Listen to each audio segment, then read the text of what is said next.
조성만 박사의 개혁파 조직신학 서론을 소개하도록 합니다. 서론은 기독교 신학 서설이라는 제목으로 소개가 되고 있습니다. 조성만 박사님의 조직신학은 총 3권으로 이렇게 소개가 됩니다. 순서를 중간에 섭리론부터 시작을 했기 때문에 순서가 조금 바뀌어서 소개를 합니다. 그래서 종말론까지 끝나고 이제 서론, 성경과 관련된 또 이런 기독교 전반에 대한 핵심 내용을 담고 있는 이 서설이라기도 하고 또 서론이라고도 또 이렇게 소개되어지는 조직신학 서론을 소개하도록 합니다.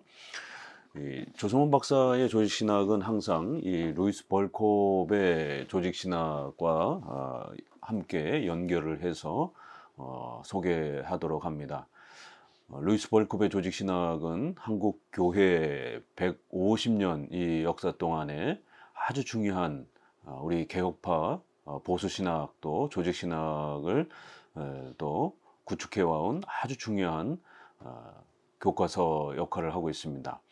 이후에 이제 박형룡 박사님이 조직신학을 완성했고요. 서론에서부터 종말론까지. 그리고 이제 두 번째로 이 조직신학을 완성하신 분이 저희 대신교단의 조성만 박사이십니다. 이렇게 보수 쪽 입장에서 개혁주의 입장에서 장로교 입장에서 조직신학을 이렇게 한국 신학자로서 제일 먼저 완성하신 분은 박형룡 박사고 두 번째가 조성만 박사입니다. 비록 교단은 다르지만 같은 이러한 우리의 개혁주의 신학, 구프린스톤과 웨스트민스터의 이러한 신학을 계승하는 보수주의 입장을 가지고 있기 때문에 동일한 그러한 신학적 체계를 갖고 있는 것입니다. 그리고 이제 세 번째 정도가 이제 서철원 박사님이 근래에 조직신학을 완성해서 소개하고 있습니다. 이 외에는 이제 자유주의 쪽에서는 이제 몇 권 이렇게 나와 있지만 우리 보수 쪽에서는 자유주의의 조직신학을 배격하기 때문에 그러한 비성경적인 또 이러한 조직신학 입장을 소개할 수는 없고요. 여러분에게 개혁주의 입장에서 이렇게 루이스 벌콥과 조성만 박사님 또 박형룡 박사님의 이러한 입장에 입각해서 기독교 조직신학에 대한 전반적인 또 이러한 핵심 체계와 또 서론을 소개하도록 합니다. 조성만 박사님은 대신교단의 조직신학을 가르쳤고요. 일본 고베 개혁파 신학에서 조직신학을 오카다 교수님이라고 하는 분에게서 공부를 했습니다. 이제 우리가 보통 박형룡 박사님은 구프린스톤이라고 하는 바로 이런 워필드, 핫지 이런 분들이 가르쳤던 구프린스톤에서 보수신학을 공부를 하셨고 그 이후에 박형룡 목사님 제자인 박윤선 박사님은 조직신학자는 아니고 이제 신약 또 이러한 학자로서 한국의 주경신학을 완성한 아주 또 훌륭한 분이죠. 이분은 이제 구프린스톤이 좌경화돼서 자유주의화가 됐기 때문에 결국 메이첸, 반틸 이런 분들이 새롭게 설립한 웨스트민스터 신학교에서 이렇게 공부를 하고 이제 한국에 돌아오셔서 개혁주의를 소개합니다. 통상 보통 이렇게 구프린스톤과 웨스트민스터의 이러한 그 신학적 그 계승을 하는 것을 우리가 한국의 이러한 신학적 계보를 개혁주의 역사라고 소개를 합니다. 그럴 때 이제 보통 미국을 통해서도 이렇게 개혁주의 신학이 소개가 되지만 일본의 고베의 개혁파 신학교가 아주 오래전에 이렇게 세워져 있었습니다.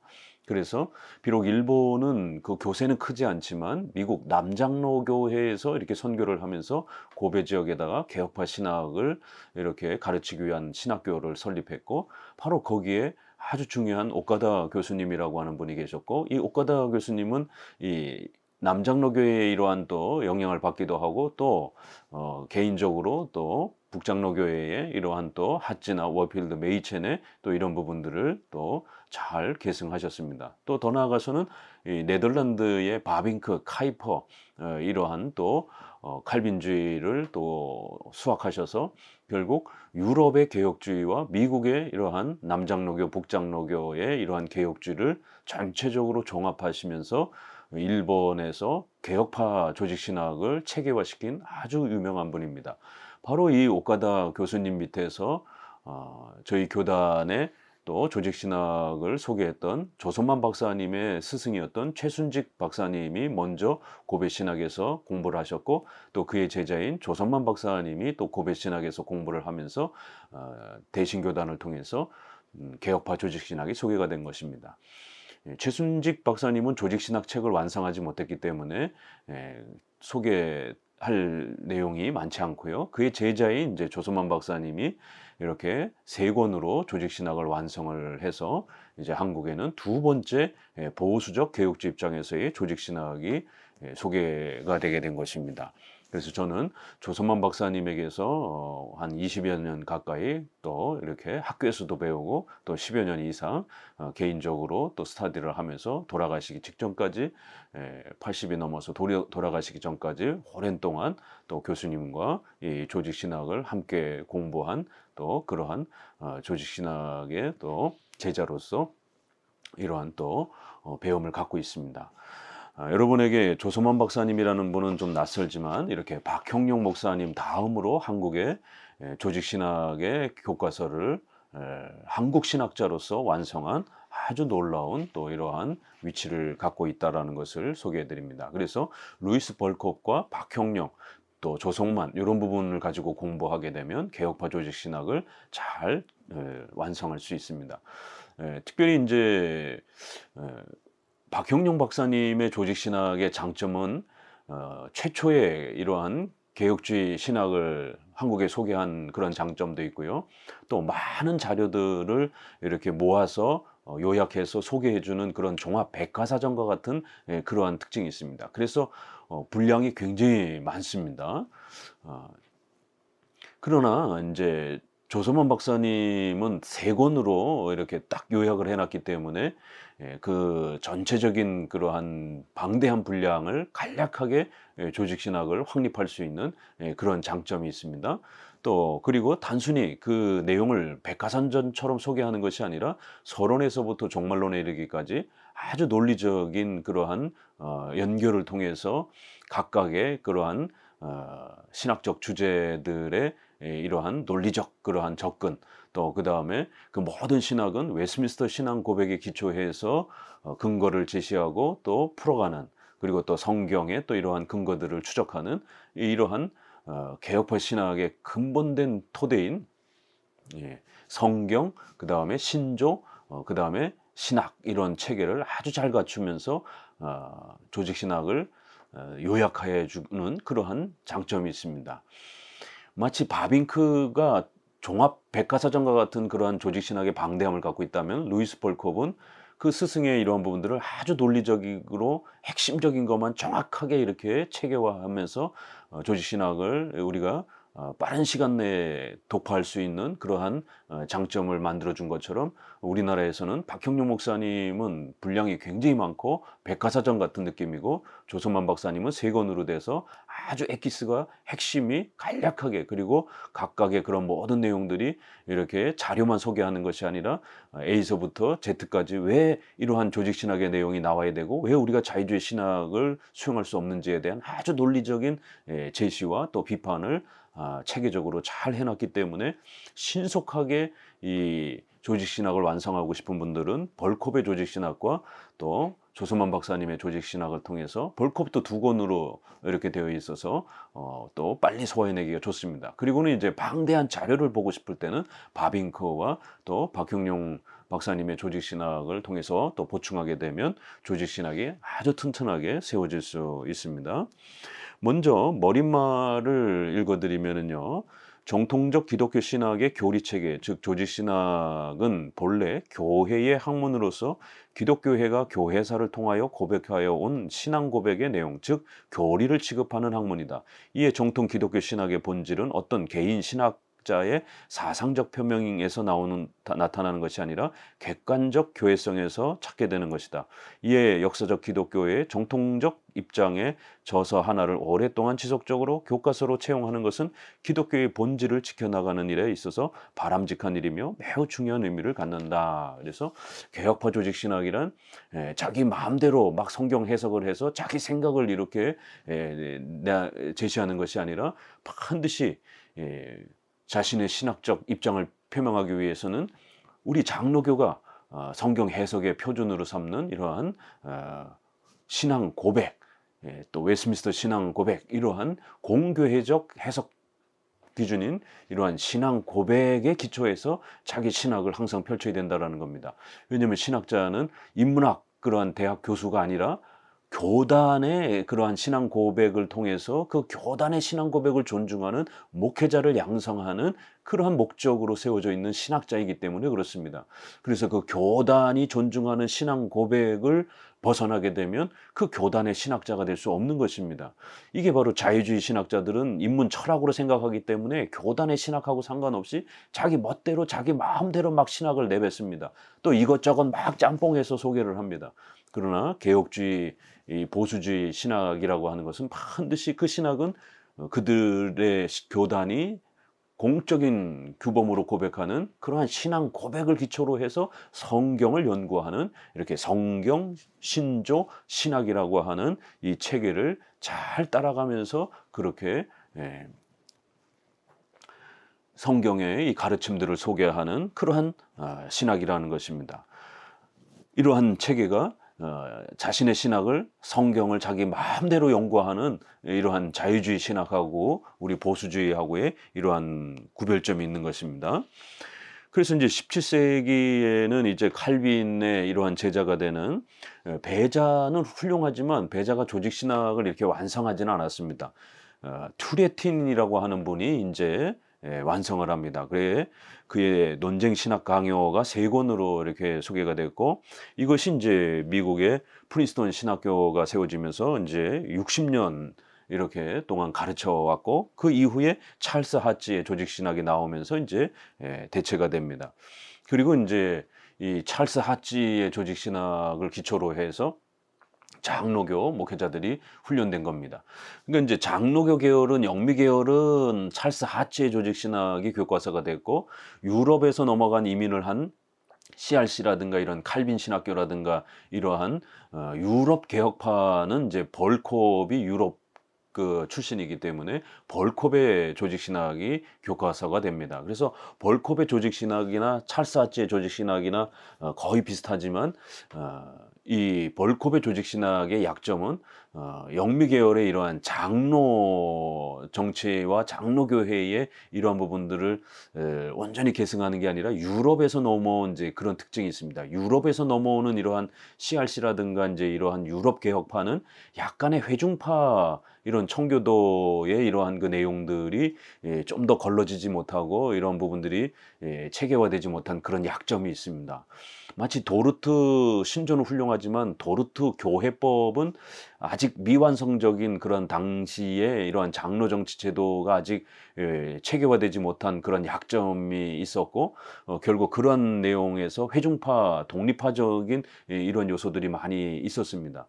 물론 전체적으로 80~90%는 개혁파 신학의 이러한 교회법 질서였지만 한 1~20% 정도는 정치 부분에서 교회론 부분에서 장로 정치가 좀 더 이렇게 강력하게 체계화하지 못한, 왜냐하면 1618년 정도였기 때문에 그렇습니다. 그래서 그거를 표준 문서로 고백하는 쓰리폼을 고백하는 유럽 계열의 이제 이러한 미국 교단들이 하이델베르그, 도르트 신조, 그 다음에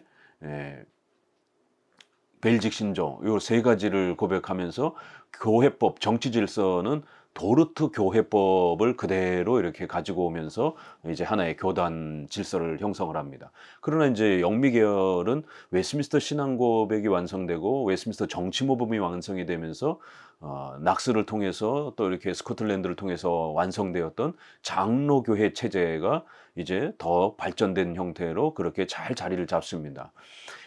스코틀랜드에서도 1·7·2서에도 보게 되면 이렇게 지방 순회 감독 형태의 이러한 그 노회와 감독 형태의 이러한 그 과도기적인 그런 질서가 있습니다. 그렇지만 이제 그것이 2·7·2서에 와서 멜빌에게 와서는 지방 순회 감독 같은 이제 그런 제도는 없어지고 온전히 노회가 이제 그 모든 통치 권한을 갖게 되는 노회 제도가 1578년에 멜빌의 제2치리서에 있어서 장로교 체제가 더 확고하게 완성이 됩니다. 이제 이런 부분들이 유럽으로 넘어가서 이제 유럽에서 좀 더 발전을 해야 되는데 유럽에선 발전하지 못하고 이 스코틀랜드의 이 노회제도의 장로 정치 제도가 웨스트민스터로 확장이 됐고 완성이 되었고 그것이 미국으로 넘어가면서 북장로교, 남장로교 형태로 구성이 되는 것입니다.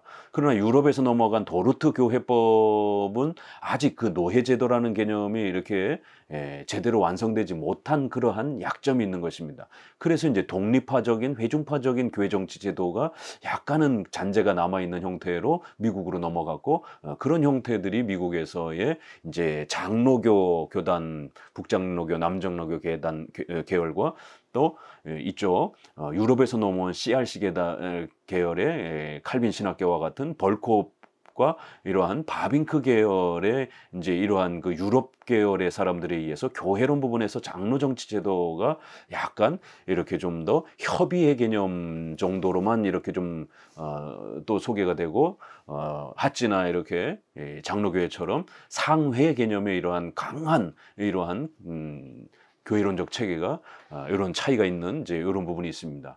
물론 바빙크나 벌콥도 장로 정치에 대한 중요성을 이야기하지만 이 핫지만큼 그렇게 장로교에 대한 이 체계가 웨스트민스터로 넘어오는 이런 형태로 완성된 형태의 부분에서는 약간의 그 차이점이 분명히 있다라는 것을 우리가 교회론을 보게 되면 더더욱 알 수가 있습니다.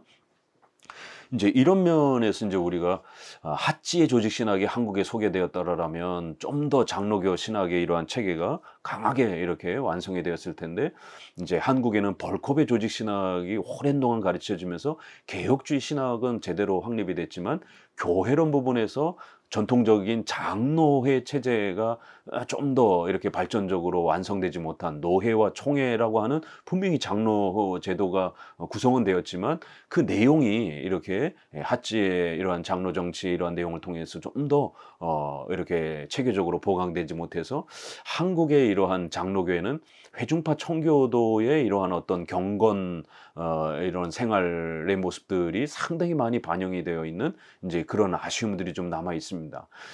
그 단적인 예가 결국 그 강해 설교에 대한 이제 이러한 강력한 이러한 그 주장들이 좀 한국 장로교회는 좀 약하다라는 것. 한국 장로교회는 이런 제목 설교가 의외로 상당히 이렇게 많이 퍼져 있다라는 것입니다. 이거는 회중파 청교도들이 주로 즐겨했던 그런 제목 설교가 이제 한국에도 영향을 끼칩니다. 또 두 번째는 시편 찬송과 관련된 이제 이런 부분에서도 결국 한국 장로교회는 감리교하고 연합하는 그러한 연합 찬송가가 만들어지고 전통적으로 장로교가 불러왔던 시편 찬송이라든가 이제 이런 부분들이 제대로 소개가 되지 못한 아쉬움들이 있습니다. 또 이렇게 웨스트민스터 신앙 고백에 대한 강력한 이러한 또 서약이라든가 또 그 교육이라든가 이제 이런 부분들이 한국 장로교회는 초창기는 약간 있었지만 결국 장로교회조차도 결국 웨스트민스터에 대한 이제 이러한 그 강조점들이 약해지는 이제 이러한 차이들이 분명히 있습니다. 그것은 이제 여러 이유가 있을 수 있지만 분명히 외형적으로는 장로교 질서를 구축하긴 했지만 내용적으로 이렇게 조금 더 강하게 이렇게 핫지로부터 소개되어지는 이런 장로교 체제가 제대로 소개되지 않아서 그러한 좀 약점을 갖고 있는 겁니다. 그래서 핫지의 이러한 장로교의 입장까지 보강된 웨스트민스터 신앙 고백을 강조하는 이제 이러한 조직 신학의 입장이 조성만 박사님을 통해서 이제 좀 더 발전적으로 이렇게 확장이 되고 구축이 되는 것입니다. 그런 면에서 이제 박형룡 박사님의 이제 이러한 그 조직 신학에는 이제 그러한 부분들의 분명히 차이가 이렇게 또 있는 것입니다.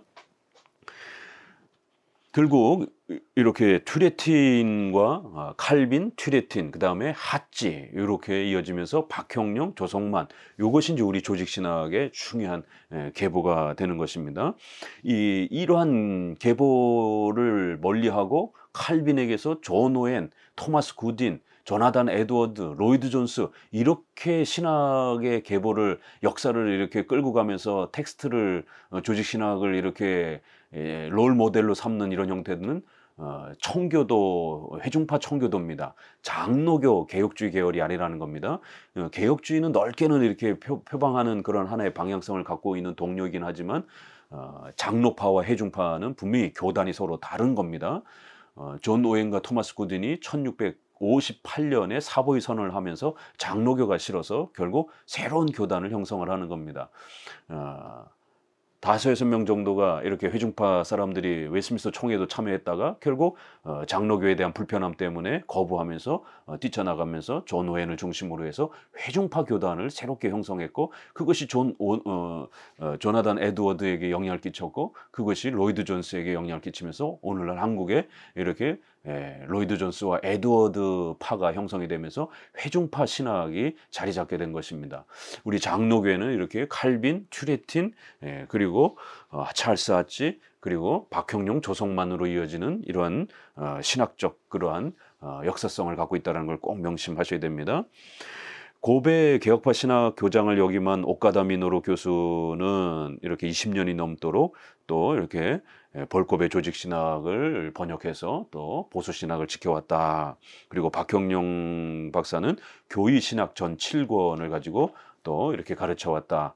이들은 찰스 하치, AI 하치, 헤르만 바빙크, 루이스 벌콥, 이러한 그 역사적 그 조직 신학을 계승하면서 그렇게 지켜왔다라는 거예요.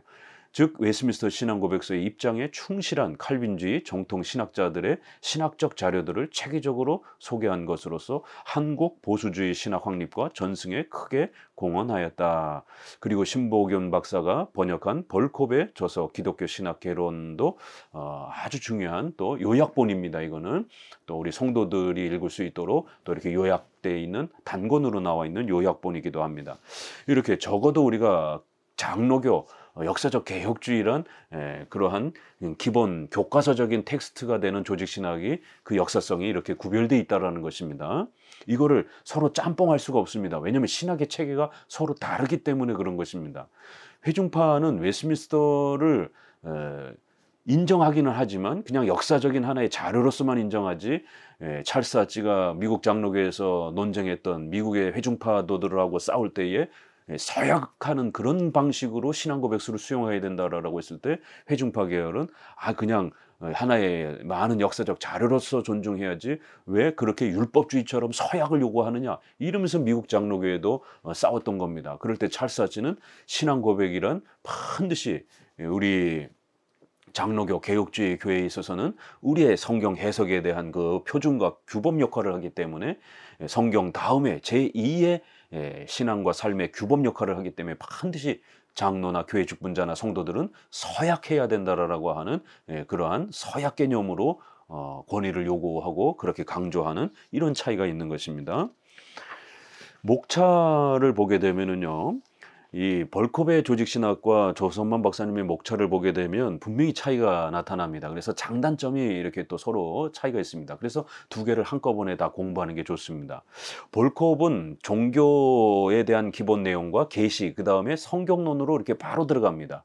그래서 이제 종교라고 하는 큰 개념, 그 다음에 그 종교라는 개념 안에서 이제 기독교의 계시에 대한 그런 개념, 그리고는 바로 그 계시의 핵심인 성경으로 이렇게 딱 들어갑니다.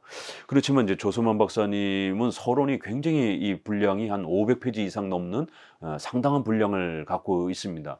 왜 이렇게 분량이 많냐면 단지 성경만 소개하는 그러한 그 내용 차원의 서론이 아니라 서론이란 서설의 개념도 있다라는 거예요. 그건 바로 기독교 전체에 대한 개념, 요약 개념으로서도 이런 서론의 역할이 있다라는 겁니다. 이렇게 성경을 소개하는 그러한 첫 그 머릿말 이러한 그 역할뿐만 아니라 이렇게 기독교 전체를 요약해주고 핵심을 담아주는 그런 성격으로서 기독교 전체에 대한 요약, 그래서 서설, 그런 또 서론, 또 개요, 이런 개념도 담아져 있기 때문에 벌콥처럼 종교에 대한 기본 개념, 그 다음에 계시, 그 다음에 성경에 대한 부분도 담아냅니다. 그렇지만 거기에 아주 중요한 기독교의 본질이 과연 무엇인가, 이런 부분과 관련해서 가장 중요한 이러한 그 기독교회의 역사, 개혁파의 역사는 어떤 것인가, 로마 가톨릭의 역사 있고 성공회의 역사가 있고 루터파의 역사가 있는 것처럼 감리교의 역사가 있는 것처럼 우리 장로교 개혁주의 역사가 있다라는 겁니다. 회중파 개혁주의 역사가 이렇게 구별되는 것처럼 적어도 우리가 장로교 개혁주의는 어떤 기독교 역사를 가지고 있는가, 그리고 이 장로교 개혁주의가 왜 가장 정통 그러한 기독교 역사인가를 또 이렇게 역사 전체를 핵심적으로 요약해주고 있습니다. 이거는 바빙크 부분에서도 상당히 많은 분량으로 정통 개혁주의 역사의 이런 챕터로 소개가 됩니다. 그래서 어거스틴, 칼빈, 또 쯔빙글리와 칼빈으로 이어지는 또 그리고는 웨스민스터 신앙고백, 또 도르트 신앙고백, 또 낙스와 베자, 이러한 형태의 튜레틴으로 이어지면서 그렇게 미국 장로교 구프린스톤, 또 그다음에 웨스민스터, 그다음에 박형룡, 박윤선, 이렇게 이어지는 것이 정통 장로교 개혁주의 역사다라고 소개를 합니다. 그래서 신학의 역사를 이렇게 소개합니다. 그리고는 조직신학, 그 신학 방법론을 이렇게 좀 더 강조합니다. 반드시 성경, 신조, 그다음에 신학이 되어야 된다라고 하는 이 신조에 대한 중요한 성격과 의미, 성경 다음으로서 제2의 신앙과 삶에 우리 교회와 성도들의 성경 해석에 또 신앙의 규범이 되어야 된다라고 이렇게 소개하면서 신조에 대한 웨스민스터 신앙 고백에 대한 중요한 교리 표준의 역할을 강조하고, 왜 우리는 3구조, 성경, 신조, 신학의 구조를 가지고 있는가, 이런 그 부분을 강조합니다. 근데 이제 벌컵이나 바빙크도 보게 되면 이 신조에 대한 설명이 그렇게 많이 강조되고 있질 않습니다. 약간은 언급은 되는데 이 개혁주의 신학 체계에 대한 부분들을 이 신조를 중심으로 해서 펼쳐지는 것이다라는 것에 대한 이 강력한 이 좀 설명이 이렇게 많이 약합니다. 이제 그런 부분에서 이렇게 이제 차이가 나는 겁니다. 그 다음에는 이제 후반부에 보게 되면 13장, 14장 넘어가서는 이제 도덕율법, 십계명과 기독교 윤리에 대한 부분, 그 다음에 경건에 대한 부분, 이런 부분이 소개가 됩니다. 그래서 기독교는 반드시 이러한 기독교의 본질, 사도신경을 통해서 소개되는 기독교의 핵심, 그것이 바로 신앙 고백의 핵심으로서 또 이렇게 소개가 되고, 그 신앙의 본질을 우리가 배울 수 있는 거고, 또 우리의 삶의 본질인 십계명, 윤리의 본질인 또 이러한 십계명에 대한 이해를 어떻게 해야 되는 것인가, 왜 조직신학은 반드시 윤리와 연결돼야 되는가, 그랬을 때 이제 벌콥이나 바빙크의 이 조직신학에 있어서는 십계명에 대한 이런 부분들이 이 서론에 없습니다. 이 도덕 윤리에 대한 이런 부분들이 이제 성화론에서는 잠깐 소개가 되지만 이렇게 서론에 기독교의 본질 개념으로 십계명 전체를 소개하는 이제 이러한 내용은 없습니다. 그리고 그 십계명 자체를 강의하는 내용도 조직신학에 빠져 있습니다. 그러니까 윤리에 대한 중요한 부분이 빠지다 보니까 성화론에서 이렇게 개략적으로는 다루지만 이렇게 조 박사님처럼 십계명 전체를 강의하듯이 서론에 소개하지는 않습니다. 그러다 보니까 조직신학이 그냥 그 신학 자체로서만, 교리로서만 이렇게 머물러 버리면서 윤리랑 연결이 어떻게 돼야 되는지에 대한 아주 이 중요한 방향성들을 제대로 좀 이렇게 강화시켜주지 못한 이런 약점이 있습니다. 그러다 보니까 이제 많은 반대파들이 개혁파의 조직신학은 너무 스콜라적이다, 너무 딱딱하다, 윤리 이런 도덕의 부분들이 너무 약하다, 이제 이런 비판들을 받게 되는 겁니다. 그럴 때 이제 조 박사님의 이 조직신학에는 십계명 강해를 이 서론에다 담아두고 설명을 합니다. 그래서 조직신학은 반드시 윤리로서 꽃을 피우고 열매를 맺어야 된다라고 하는 신학과 윤리가 어떻게 연결이 되어지는지를 아주 놀랍게 소개를 합니다. 이것은 바로 웨스민스터 신앙 고백과 소요리 문답, 하이델베르그 요리 문답의 신앙의 핵심은 사도신경 강해를 통해서 소개하고요, 윤리의 본질은 십계명을 통해서 소개를 하고, 그 다음에 주기도문과 교회론이, 이것이 기독교의 본질, 핵심 네 가지로 이렇게 소개가 되는 겁니다. 이거를 알면 기독교를 이해할 수 있다라는 것이에요. 그래서 이렇게 서론에서는 기독교 전반에 대한 본질을 조 박사님은 아주 핵심적으로 이렇게 구축하면서 이 서론만 읽어도 기독교가 무엇인지에 대한 아주 그 핵심 개념들을 정확하게 잡을 수 있도록 도와주는 것을 볼 수가 있습니다. 이런 부분이 이제 조 박사님의 장점이라고 할 수 있습니다. 서론, 1페이지의 서론을 읽어보면요. 기독교는 기독교 교리, 성경의 가르침의 토대 위에 존재한다. 이 첫 문장도 굉장히 중요한 것이죠. 오늘날 기독교가 은사체험, 방언, 무슨 사회정의 이런 거에 쏠리는 함몰돼 있는 경우가 얼마나 많습니까? 이거는 다른 복음입니다. 이건 성경적 복음이 아닙니다. 기독교는 반드시 성경의 가르침, 성경 위에 기초해야 된다라는 거예요. 그럼 성경은 교리 형태로 되어 있다라는 거예요. 핵심 내용, 핵심 주제, 핵심 가르침, 핵심 교리로 되어 있다라는 거예요. 핵심 교의. 이게 다 비슷한 말입니다. 성경 전체를 우리가 외워서 믿을 수는 없습니다. 이 성경이 얼마나 방대한데 이걸 다 외울 수가 있겠습니까? 그 성경에 핵심된 내용이 있다라는 거예요. 그게 바로 사도신경의 7개로 요약이 되는 겁니다. 그게 바로 7개 조직신학을 말하는 것입니다. 이렇게 핵심 교리 위에 존재한다라는 거예요. 그래서 그 핵심 교리를 성경을 통해서 배우고 이해하고 그것을 믿고 사랑하고 그거를 실천하려고 하는 이렇게 성경을 믿는 것, 성경의 교리를 이해하고 믿고 사랑하며 실천하는 것, 이게 기독교라는 거예요. 그런데 오늘날 감정 형태로 체험 형태로 기독교를 망가뜨려 놨습니다. 이렇게 성경의 교리 중심의 기독교를 감정 중심과 체험 중심의 기독교로 망가뜨려 놓은 겁니다. 제일 첫 문장에 기독교는 기독교 교리의 토대 위에 존재해야 된다. 이렇게 정의를 아주 깊이 있게 명심하셔야 됩니다. 어떤 종교이든지 그 종교의 근본 원리, 즉 교리를 토대로 하지 않는 것은 사이비 종교이다. 그러므로 기독교의 교리를 토대로 하지 않는 기독교는 기독교가 아니다. 종교에 있어서 교리의 중요성은 말할 나위 없다. 이 같은 교리의 중대성 때문에 조직신학이 존재한다. 조직신학은 기독교의 근본 원리를 규명하고 성명하는 원리의 학문이다. 따라서 조직신학 서론은 단순히 조직신학의 서론만이 아니라 기독교 신학의 총체적 서론이기도 하다. 이렇게 교리 위에 존재하지 않는 그런 기독교는 그런 사이비 이런 교주들이 자기 욕심을 채우려고 그렇게 온갖 폭행을 저지르는 이러한 그 수많은 이러한 사이비들이 존재하는 것처럼 이러한 교리가 없을 때 이런 일들이 벌어진다라는 것이죠. 조직신학은 기독교의 근본 이러한 핵심 교리와 내용들을 설명하고 그거를 소개하는 그러한 분야라는 겁니다. 조직신학은 모든 신약 분야의 성경적 교리와 지식을 정리하여 체계화하는 기독교 신학의 가장 기본적 학문이다. 이렇게 성경에 흩어져 있는 중요한 그러한 핵심 교리들을 논리적으로 잘 배열하고 또 체계적으로 잘 정리해주는, 그래서 성도들이 빨리 이 성경 전체를 흡수할 수 있도록 이해할 수 있도록 도와주는 체계화된 논리화된 그러한 학문이라는 것입니다. 그래서 조직신학, 시스템, 체계화된 학문 이렇게 표현을 하는 것입니다. 그래서 조직신학이 성경적으로 올바르게 정리된 것이면 그 내용이 성경의 내용을 요약한 것이 되는 것입니다. 이러한 조직신학은 결코 개인의 그러한 자신의 이러한 주장이 되어서는 안 되고 반드시 성경의 이런 핵심 내용을 정리한 신앙 고백, 그리고 그 신앙 고백을 설명하는 그러한 학문이 되어야 된다라고 설명하는 겁니다.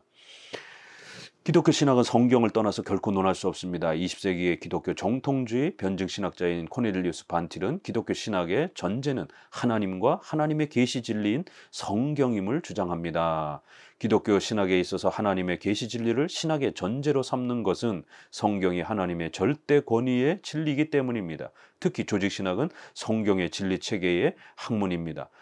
그러므로 성경을 떠나서 신학을 논해서는 안 된다. 기독교 정통주의 신학의 특징은 성경으로부터 채택된 신앙 고백서의 신앙 내용에 의하여 신학을 논하는 것이다. 이렇게 기독교란 하나님을 소개하는 그러한 종교이기 때문에 반드시 하나님에 대해서 얘기해야 되고, 또 그리고 그 하나님을 이야기할 때 성경을 통해서만 하나님을 이야기해야 된다라는 거예요. 자기 체험이라든가 어떤 그러한 사회 제도라든가 이런 걸 통해서 말해서는 안 되고, 하나님은 자신을 오직 성경을 통해서만 계시하셨기 때문에 성경을 통해서 그렇게 우리는 하나님을 알아가야 되고 배워가야 된다라는 거예요. 그리고 그 성경의 방대한 내용은 반드시 교회가 공교회적 신앙 고백으로 그렇게 사도신경 또 웨스트민스터 신앙 고백 이러한 공교회가 그 성경의 핵심 교리와 내용을 요약해서 고백한 바로 신앙 고백, 바로 거기에 기초해서 각각의 신학자들의 그러한 성경에 대한 설명과 또 이러한 신앙 고백에 대한 설명이 바로 올바른 성경적 이러한 조직 신학의 위치가 된다라는 것입니다. 반틸의 기독교 인식론, 어떻게만 우리가 기독교를 인식할 수 있는가, 하나님을 어떻게 하면 알 수 있는가, 이제 이런 아주 중요한 인식론에 대한 책에서 인간은 자기 자신의 지혜로 하나님을 알 수 없고 오직 하나님의 계시에 의하여서만 알 수 있게 된다고 합니다. 벤틸에 의하면 하나님의 계시 진리, 성경, 바로 이 계시 진리가 신학의 전제가 되어야 하며 인간은 계시 의존적 신앙과 사색에 의해서만이 신인식이 가능하다라고 주장했습니다. 박윤선 박사님이 계시 의존 사색, 계시 의존 신앙, 이 단어를 아주 많이 강조했습니다. 반틸도 이렇게 계시 의존 신앙이 돼야 된다. 성경에 의존해서 우리가 하나님을 알고 또 하나님을 만나야지, 성경에 기초하지 않는 그러한 기독교는 하나님을 이렇게 알아간다라고 하는 형태는 전부 다 그건 사입이고 그건 잘못된 것이다라는 겁니다. 그건 올바른 기독교가 아니라는 겁니다. 자기 체험으로 하나님을 알 수 있다? 그걸 어떻게 보증할 것입니까? 그 개인의 주장일 뿐인 것이지. 그래서 반드시 계시 의존 신앙이 돼야 된다. 기독교는 사도들의 신앙 전승에 의한 성경 신앙을 성문화한 신앙 고백의 문서를 가짐으로써 성경적 기독교 신앙을 지켜왔다. 특히 루터파와 칼빈파의 정통적 입장에서는 고대의 5대 신조에 근거한 신조를 작성하여 그것을 신앙과 생활과 신학의 기준 문서로 삼고 있다. 전자는 아우부스 부르크 신앙고백서를, 루터파는 이걸 표준으로 하고요. 우리 칼빈파 개혁파는 웨스민스터 신앙고백을, 또 유럽파 쪽은 쓰리폼이라 해서 벨직, 하이델베르그, 도르트 신조를 이렇게 고백하는 차이가 있습니다. 이렇게 정통 기독교란 성경을 신조에 입각해서 그렇게 개인의 신학을 펼쳐가는 그런 방식이고, 그 신학을 펼치는 기준이 되는 제2의 기준이 되는 이러한 그 신앙 고백에서 루터파와 우리 개혁파는 이렇게 다르다라는 것이에요. 우리 개혁파는 웨스민스터 신앙 고백 아니면 쓰리폼 정도. 그래서 유럽의 개혁파와 우리가 개혁파 그러면 다 이렇게 넓은 개념으로 쓰지만 또 영미 계열의 장로교를 말하면서 또 유럽의 이런 또 개혁교회를 말할 때는 약간의 차이를 둡니다. 왜냐하면 표준 문서가 서로 다르기 때문에요. 크게는 칼빈을 계승하는 개혁주의의 이런 입장에 동일한 개혁주의입니다. 동일한 장로교 입장을 취하고 있습니다. 그렇지만 저쪽은 쓰리폼을 고백하고 한국 장로교회는 웨스민스터 신앙 고백을 목사 안수 받을 때 서약을 하는 것이에요. 이런 면에서 이제 회중파는 사보이 선언을 더 중요하게 여깁니다. 이제 이런 부분에서 다르다라는 거예요. 유럽 개혁교회와 영미 장로교회는 칼빈을 계승한 정통 개혁주의 장로교단의 역사인 겁니다. 그러나 존 오웬과 이렇게 토마스 구딘과 존 코튼과 조나단 에드워즈를 계승하는 이 역사는 사보이 선언을 고백하는 이러한 회중파 교단의 역사라는 것을 이렇게 고백하는 표준 문서도 서로 다르고, 텍스트와 롤 모델이 되는 선조와 선생님도 이렇게 차이가 있다라는 겁니다. 기독교 신학에 있어서 전적으로 성경을 연구하는 분야는 주경신학, 성경신학, 조직신학 이렇게 나눠지는데요. 주경신학은 성경의 구구절절 하나하나를 해석하여 밝히는 거고, 이제 옛날에는 주경신학해서 구약신학, 그 다음에 조직신학, 그 다음에 역사신학, 이렇게 4과목이 핵심 신학 과목이었고, 이걸 가지고 이제 목회자들을 신학 훈련을 시켰던 겁니다. 여기에 이제 실천신학은 이제 후대에 나온 것이고요.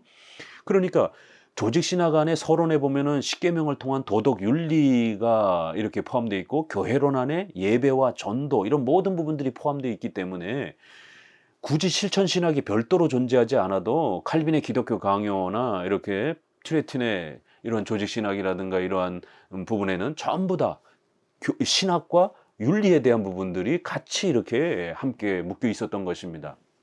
그런데 자유주의 신학에 의해서 결국 윤리 부분들이 공격을 받으면서 결국 분리가 되어지는 이런 형태가 일어난 것입니다. 그래서 신학의 이러한 설명만 남고 윤리는 분리가 되는 이제 이러한 역사가 있었습니다. 그래서 이제 후대에 자유주의자들이 먼저 실천 신학에 대한 이런 부분들을 강조하면서 윤리 부분을 강조하면서 후대에 이제 실천 신학은 이제 자유주의에서 사실은 그 필요성이 대두가 되면서 들어옵니다. 그래서 이제 우리 개혁주의 안에서도 이제 이 실천 신학에 대한 부분들을 이제 하나의 체계로 수용하긴 했지만 결국 실천 신학은 별도로 존재하는 게 아니라 반드시 이 조직 신학, 성경적인 그 교리를 토대로 해서 전도, 예배의 방법, 또 설교의 방법, 또 교회 운영에 대한 방법 이런 것이 나오는 것이지 성경과 상관없이 그저 문화 속에서 뭔가를 개발해내는 이런 실천 신학에 대해서는 절대로 안 되는 겁니다. 우리 개혁주의는 반드시 규정적 원리라고 하는 성경에서 규정하는 예배, 성경에서 규정하는 정치, 성경에서 규정하는 우리의 윤리와 삶 이렇게 성경으로부터 모든 부분들이 윤리까지 포괄적으로 이렇게 묶여 있는 것이 우리 정통 기독교의 특징인 것입니다. 그래서 예전에는 이렇게 주경신학과 조직신학, 그다음에 역사신학 네 개가 이렇게 핵심이었는데 결국 성경신학이 이제 후대에 또 들어옵니다. 이것도 성경신학도 가블러라라고 하는 1800년에 자유주의 쪽에서 먼저 기존의 교리 중심으로 이렇게 너무 성경을 보는 것에 대해서 부담을 느끼면서 성경에다가 역사를 집어넣는 이제 이런 시도들이 자유주의 쪽에서 먼저 일어납니다. 헤겔의 변증법적 철학의 이러한 정반합, 이 헤겔은 역사를 집어넣어서 칸트와 같은 어떤 모범적인 절대 진리, 양심의 어떤 도덕법이 있다라고 하는 실천 이성을 강조하면서 칸트는 최소한 인간이 인간답게 살기 위해서는 어떤 도덕 규범에 입각해 살아야 된다는 이걸 강조를 한 겁니다. 그렇지만 헤겔은 철학자는 그 칸트의 도덕적 규범을 반대하면서 영원한 규범이 어디 있냐. 결국 새로운 또 반대가 사회적으로 반대가 나타나면 또 적당히 합의해서 새로운 기준을 마련하고 그 새로운 기준은 또 후대에 또 다른 반대에 의해서 또 적당히 합의가 되면서 이렇게 역사 속에 흘러가면서 정반합이 일어나면서 계속해서 우리 인류의 어떤 그러한 삶의 기준은 바뀌어가는 것이지 절대 도덕 규범은 없다. 역사의 그런 과정 속에서 도덕 규범은 만들어져 가는 것이다. 이러면서 결국 과정신학, 도덕적 그러한 신앙의 규범이 되는 그러한 명령은 없다. 신학에서도. 그래서 하나님도 만들어져 가는 거고 신앙의 이러한 구원의 원리도 또 신앙의 절대 규범도 만들어져 가는 것이지. 그래서 과정신학이라고 하는 이러한 형태가 교회 안에 들어올 정도로 이 역사를 강조하면서 역사의 과정을 중요하게 여기는 이러한 헤겔 철학, 또 그다음에 신학에서는 과정신학 이런 부분들이 이제 팽배하면서 거기에 성경도 성경 전체를 2000년이 지나도 또 성경에 수천 년의 시간이 있는데도 그걸 다 무시하고 그냥 절대 진리, 7대 교리를 반드시 믿어야 된다. 이런 부분에 대해서 공격하기 시작하면서 영원한 교리, 영원한 규범이란 없는 것이다. 결국 구약에서부터 신약에 이렇게 시간이 지나면서 성경의 그런 규범도 많이 후대로 가면서 바뀌어버린 거다. 그렇기 때문에 구약의 옛날의 이런 규범들은 오늘날 성도들에게 적용해서는 안 된다. 이런 이제 공격들이 일어나면서 성경을 역사적 관점에서 보자라고 하는, 성경을 역사적 변천 과정에서 보자라고 하는 성경 신학 운동이 일어난 겁니다. 그래서 비블리컬 테올로지라고 하는 이 성경 신학은 자유주의 가블러와 같은 이러한 자들에 의해서 만들어졌고, 이 가블러는 헤겔의 이러한 철학들을 짬뽕을 해서 결국 성경을 계속 변천되어져 가는 어떤 그런 과정으로 보려고 하는 절대 진리의 개념이 아니라 결국 인간의 역사 속에서 만들어진 변화무쌍한 그러한 형태의 교훈, 인류에게 주는 보조적 교훈 정도로 이렇게 보려고 하는 자유주의자들의 이런 시도가 있었던 겁니다. 그럴 때 이제 이것이 1800년, 1900년으로 오면서 엄청나게 유행을 했고, 그것을 적극적으로 수용한 사람이 미국의 게랄드 보스의 성경신학입니다. 그래서 보스의 성경신학의 그 서론에 보게 되면 전통적인 이런 조직신학 체계는 너무 한계가 있다. 또 너무 딱딱하고 너무 이렇게 경직된 면이 있다. 그렇기 때문에 이렇게 성경 전체를 역사의 그 과정 속에서 이렇게 드라마틱하게 보는 이러한 그 재미가 훨씬 더 성경을 풍요롭게 볼 수 있는 장점이 있다. 이러면서 가블러의 이러한 그 자유주의 쪽에서 일어났던 자기에게 이러한 영감을 준 것은 바로 이러한 자유주의 쪽에서 이러한 성경 신학의 역사 중심으로 성경을 보는, 전통적으로 교리 중심으로 이렇게 보았던 이런 부분보다는 역사 중심으로 보는 것이 훨씬 더 성경을 재미있게 볼 수 있는 그러한 장점이 있고, 그거를 자기는 더욱 발전시킨 것이다라고 이렇게 보스 스스로가 서론에 이러한 성경 신학이 어디로부터 온 것인지를, 또 자기가 어느 신학의 영향을 받았는지에 대해서 밝히고 있습니다. 물론 우리가 보스의 성경 신학은 존중합니다.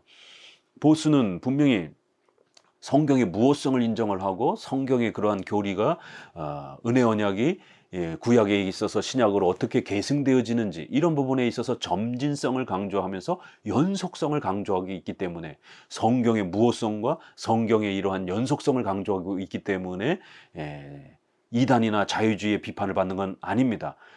그렇지만 그분이 사용한 방법론은 자유주의자들이 역사를 이용을 해서 성경을 보려고 했던 전통적인 교리 중심에 대한 비판과 공격의 그러한 이유에서, 그런 동기부여에서 시작한 그러한 형태이기 때문에, 신학의 체계이기 때문에 그 부분은 굉장히 조심하셔야 된다는 겁니다. 그래서 보스가 좀 더 성경을 아주 면밀히 살피고, 하나의 교리가 신구약 전체를 통해서 어떻게 점진적으로 확대 발전하면서 연속되어지는지, 이런 부분들은 이제 우리가 배울 수 있는 아주 중요한 또 장점이 있습니다. 그렇지만 이렇게 자유주의의 신학 체계, 교리 중심의 조직 신학 체계 중심으로 이렇게 가르쳐왔던 전통적인 이러한 조직 신학을 불편하게 여기고, 조직 신학 체계에 대한 부분에 대해서 비판적인 그런 입장을 갖고 계신 부분들에 대해서는 굉장히 조심해야 되고, 그러한 방식들은 전통적인 우리 조직신학 방법이 아니라 자유주의 쪽에서 넘어온 그러한 흡수가 된, 섞인 그러한 방법이다라는 것을 꼭 조심해야 합니다. 그래서 성경신학에는 장단점이 분명히 있습니다. 그래서 보스로 이어지는 그런 성경신학은 우리가 조금 더 장점은 계승하되 단점은 좀 많이 걸러내야 됩니다. 이러한 게럴더스 보스의 이런 방식이 존 머리에게로 이어졌고, 존 머리는 아주 훌륭한 분입니다. 그렇지만 그분의 설명에도 전통적 조직신학, 신조, 이런 부분들을 상당히 좀 불편하게 여기는, 그 보스도 신조 중심으로 이렇게 성경을 보는 거는 너무 경직되고, 모든 사람들에게 이렇게 어떤 강요하듯이 이렇게 성경 해석을 강제하는 듯한 그러한 너무 딱딱함이 있다. 이거 자유주의자들이 늘 신조를 공격할 때 하는 말인데, 이거를 보스도 존 머레이도 그냥 자신들의 책에서 불편함을 이야기를 합니다. 이런 부분들이 문제가 있는 것이. 그리고 이제 그러한 보스의 이제 이러한 부분들이 리차드 게핀에게로 넘어왔고, 그런 리차드 게핀의 이러한 방식들이 마이클 호튼에게도 이렇게 넘어옵니다. 이 마이클 호튼도 보게 되면 언약적 관점에서 읽는 조직신학, 이 성경신학을 다른 말로 언약신학이라고도 하고, 언약적 관점으로 성경을 역사에 비춰서 보는 겁니다. 은혜 언약의 역사 속에서 어떻게 변천됐는가를 보는 것이에요. 그래서 이 언약신학이라고도 합니다, 성경신학을. 그렇기 때문에 마이클 호튼의 조직신학을 그냥 시스테매틱 테올로지라고 하지 않고, 이렇게 은혜 언약 관점에서 보는 조직신학, 이렇게 자기의 조직신학 책 제목을 변경시킬 정도로 보스의 이러한 언약적 관점, 시간적, 역사적 관점을 아주 적극적으로 수용을 하면서, 전통적으로 웨스트민스터 신앙 고백의 교리의 기초에서 보는, 설명하는 이러한 설명에 대해서 굉장히 비판적이고 불편하게 여기는 그런 목소리를 내고 있습니다. 그러다 보니까 후대로 갈수록 점점 웨스트민스터에 대해서 비판적인 입장, 조직신학자가 웨스트민스터를 비판하는 이런 심각한 사태가 점점 후대로 갈수록 넓어졌고, 지금 웨스트민스터 신학교도 그런 면에서 상당히 변질되고 상당히 망가진 이런 모습을 보이게 됩니다. 호트는 분명히 훌륭한 조직신학자지만, 바르트 신청동주의자, 신자유주의자인 바르트를 굉장히 좋은 면이 많다라고 그러면서 그의 조직신학 책에 수용을 합니다. 결국 이렇게 한번 삐끗했던 부분들이, 보스에 의해서 삐끗한 부분이 후대의 제자들로 갈수록 점점 멀어져 가면서, 이제 후대의 조직신학자들에 와서는 바르트도 개혁주의의 어떤 입장을 옹호하고 있는 신학자인 것처럼 이렇게까지 수용이 될 정도로 심각한 변형이 온 겁니다. 그런 면에서 조성원 박사님은 이렇게 성경신학에 수용할 부분은 수용하지만 우리는 철저하게 웨스트민스터 신앙 고백에 입각해서 성경, 신조, 신학을 펼쳐야 된다라고 하는 모든 각 주제마다 각 그 챕터마다 가장 먼저 결론을 얘기하고요. 그 다음에 그 근거를 웨스트민스터 신학의 근거에서 이야기하고요. 그 다음엔 바빙크, 박형령, 칼빈 이런 우리의 선조들에 의해서 그 근거를 대고 그 다음에 자유주의자들을 비판을 하고 결론을 내립니다. 이러한 구조를 가지고 있기 때문에 전통적인 우리 신조를 강조하는 그런 조직신학의 틀이 조 박사님 조직신학에서는 아주 많이 소개가 되고 있는 장점을 볼 수가 있습니다. 최근에는 주경신학이라고도 하지도 않고 그냥 성경신학을 신약 구약으로 이렇게 뭉뚱그려서 신학계에서 그냥 성경신학, 조직신학, 실천신학 이렇게 소개하기도 합니다. 그래서 성경신학이 마치 구약과 신약을 설명하는 주경신학인 것처럼 이렇게 오해를 갖게 합니다. 그러나 주경신학과 성경신학은 분명히 다릅니다. 전통적으로는 히브리어 헬라어를 연구해서 주경신학을 이렇게 논문으로 연구를 해놓으면 그러한 자료들을 조직신학자가 역사신학의 또 이러한 내용들을 참고해서 최종적으로 성경적 핵심 교리를 체계화시켜주는 겁니다. 그런데 이제 최근에는 이렇게 성경신학과 그 다음에 실천신학까지 들어오면서 5개의 형태로 신학 분과가 이렇게 나눠져면서 좀 더 전통적인 우리의 이러한 신학, 조직신학을 중심으로 해서 모든 신학 체계가 형성이 되는 이러한 구조가 붕괴가 되는 이제 이러한 좀 안타까움이 있습니다. 성경신학은 성경에 일관되어 있는 계시 사상과 예언의 의미를 밝히며 성경에 일관되어 있는 그런 계시 사상, 성경의 하나의 교리가 이런 역사를 통해서 어떻게 점진적으로 이렇게 흘러오고 있는지를 밝히는 것이다라는 거예요. 조직신학은 성경의 진리를 체계적으로 논리적으로 규명하는 것이다라는 겁니다. 계시사적 연구란 성경의 한 부분을 성경 전체에 비추어서 성경이 의미하고 있는 계시의 역사적 의미를 이렇게 해석하고 밝히는 동시에 성경의 계시 진리를 이렇게 확신하는 관점을 제시하는 겁니다. 이렇게 성경의 이러한 그 소중한 부분들을 반드시 우리 정통 기독교는 또 2000년 역사 속에서 교리사, 그 교리가 삼일체가 500년 동안 또 그 다음에 종교개혁을 통해서 성경론, 구원론 이런 부분들이 또 발전하고요. 또 후대는 종말론이 발전하고 성령론이 발전하고 이러면서 성경의 이러한 그 각각의 교리들이 전체적으로 또 발전하면서 또 성장하는 이러한 면들이 있습니다. 삼일체라는 단어도 이렇게 초대교회 500년 동안 신학 용어로 확립이 되는 것입니다. 이러한 그 교리사적, 계시사적 이러한 그 연구와 발전을 우리는 존중해야 된다는 것입니다. 어거스틴이 모든 신학을 완성하는 게 아닙니다. 어거스틴은 분명히 훌륭한 분이지만 연옥도 주장을 한 면들이 있습니다. 그래서 카톨릭도 자기들의 선생을 어거스틴이라고 주장을 하는 겁니다. 왜냐하면 어거스틴의 그러한 실수한 그런 표현들을 또 카톨릭이 많이 또 발전을 시켰기 때문에 그렇습니다. 그러나 우리는 어거스틴이 잘 말한 80% 이상 훌륭하게 말한 그걸 계승하기 때문에 우리도 어거스틴주의라고 말을 하는 것이에요. 이렇게 또 칼빈도 훌륭하지만 칼빈이 요한계시록 주석을 쓰지 않고 종말론을 이렇게 확립하지 않은 그런 또 약점이 있습니다. 그래서 후대에 이제 종말론, 전천년, 후천년, 무천년 이런 많은 논의들이 되면서 이제 후대에 종말론이 또 더 풍성하게 완성이 되는 것입니다. 어느 한 신학자가 모든 걸 완성하는 게 아닙니다.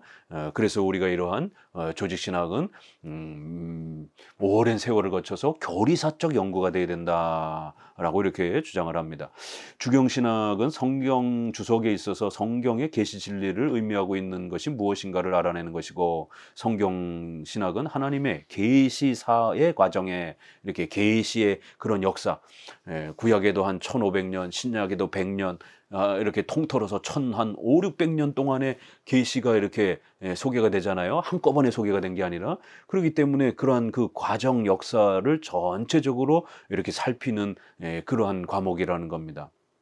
계시 진리가 성경 전체를 통하여 어떻게 일관하고 있는가를 확인하는 거고, 조직 신학은 하나님의 계시 진리를 체계적으로 인식하고 정의를 내려서 기독교인의 신앙생활의 모든 영역에 기독교적 관점과 기독교적 근본 원리를 제공하는 것이다. 조직 신학에는 역사적으로 3대 체계가 있다. 첫째는 이 기독교 사상에는 세 개의 체계 사상 싸움이 있습니다.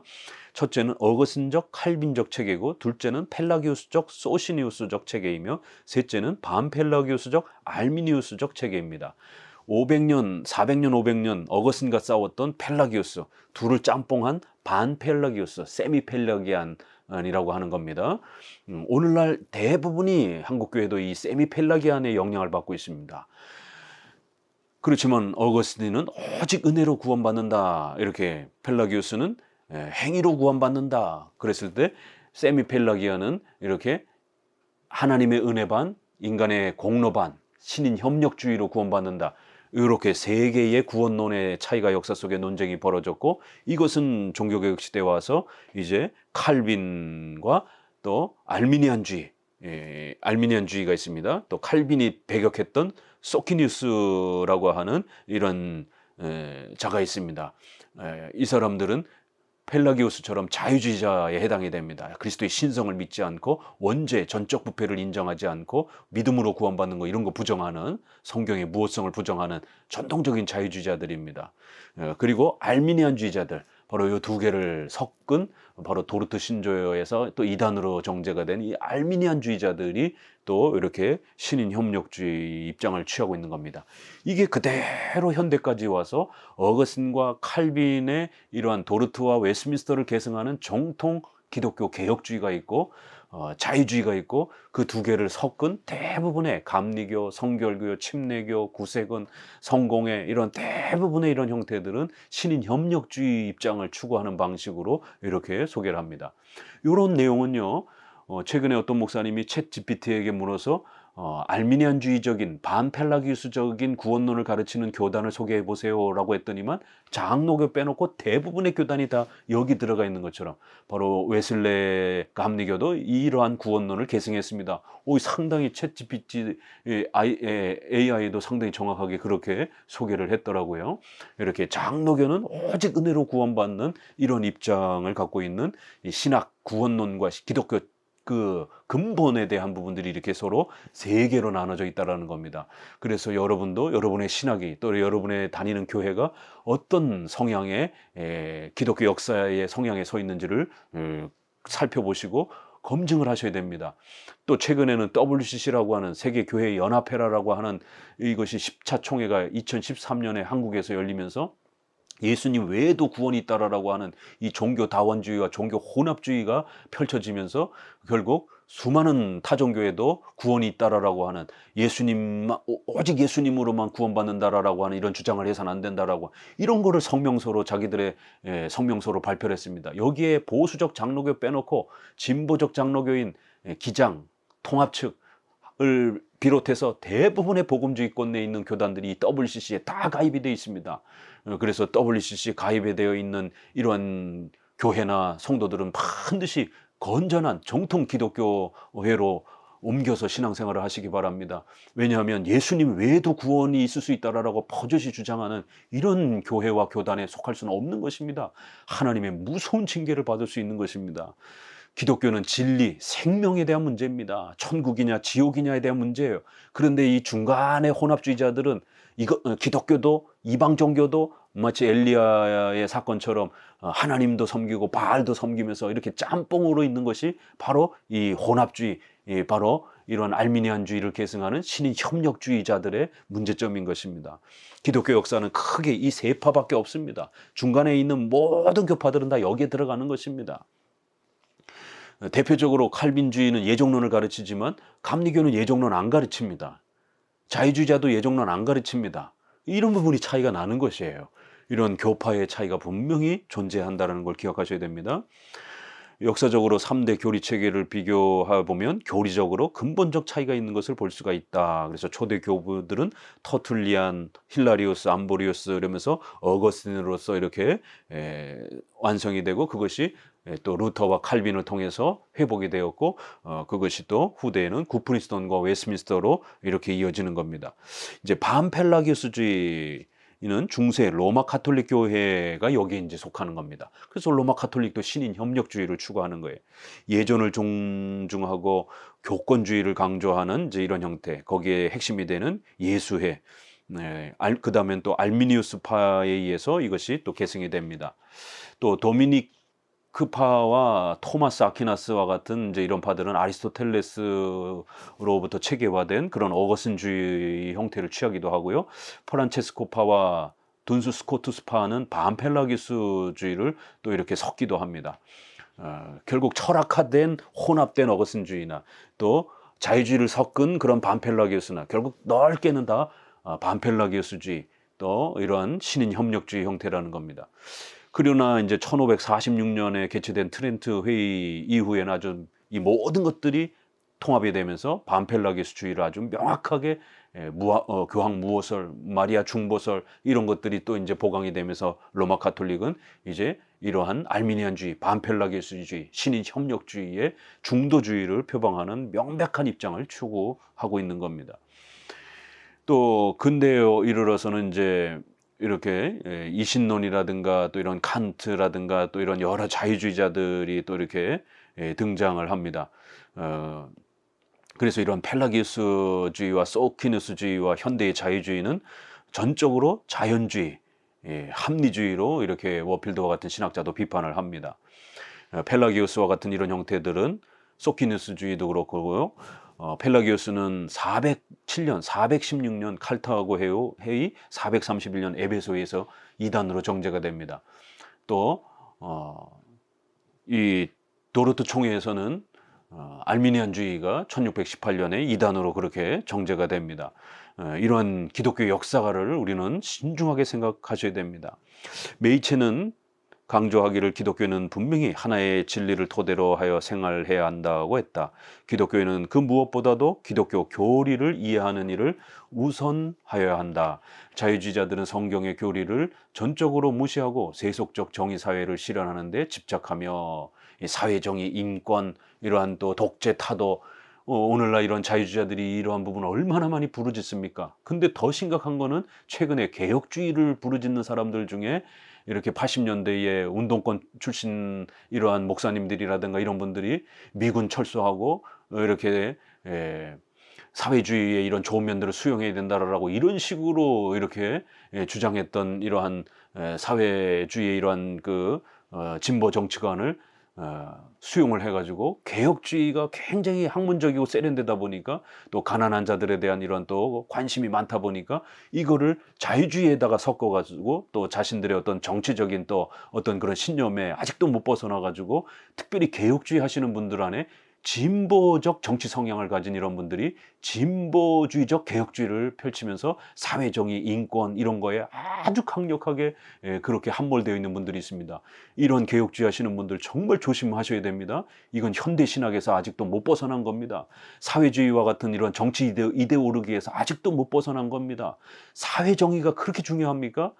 인권과 이러한 그 정의가 그렇게 중요한 겁니까? 물론 중요합니다. 그렇지만 기독교의 본질인 이신칭의와 기독교의 이러한 신앙의 체계보다 더 중요한 건 아닙니다. 그래서 적어도 우리가 개혁주의는 반드시 보수적 이러한 관점의 문화관과 세계관을 가지고 있는 개혁주의자의 이러한 목사님의 지도를 받으셔야 된다는 것. 또 장로교와 회중파에 있어서는 장로교 개혁주의를 표방하는 그러한 또 목사님과 신학자의 지도를 받아야 된다는 것. 이렇게 또 한 걸음 더 들어가면 이렇게 또 서로 차이가 납니다. 그런 면에서 우리가 좀 더 정통 개혁주의, 정통 기독교를 누가 가장 잘 계승하고 있는가를 신중히 잘 분별하셔야 되는 것이에요. 결국 기독교 역사는 한 발 멀리 간 게 후대에 가서는 두 발 멀리 가고 더 밑에 가서는 10발 멀리 가고 그리고 나중에는 완전히 변질되는 겁니다. 구프리스톤 신학교가 이렇게 트리틴의 조직신학을 60년 동안 가르쳤고 하체 조직신학으로 40년 가까이 이렇게 가르쳤던 이 엄청난 구프리스톤 신학교가 1927년을 중심으로 해서 자유주의 총장이 들어왔고 그래서 구프리스톤의 이러한 많은 신학자들을 다 내쫓아 버렸습니다. 자유주의 신학자들이 대거 들어왔습니다. 그래서 새로 설립된 것이 웨스트민스터 신학교입니다. 쫓겨난 메이첸, 반틸 이런 분들이, 존 모레 이런 분들이 세운 학교가 웨스트민스터 신학교를 세우고 웨스트민스터 신앙 고백을 서약하는 목사를 가르치겠다라고 이렇게 학교 이름에다가 웨스트민스터 신앙 이름을 집어넣을 정도로 웨스트민스터 신앙 고백이 중심이 되는 그러한 신학이 되어야 된다라고, 그것이 정통 개혁주의고 기독교다라고 이렇게 가르친 겁니다.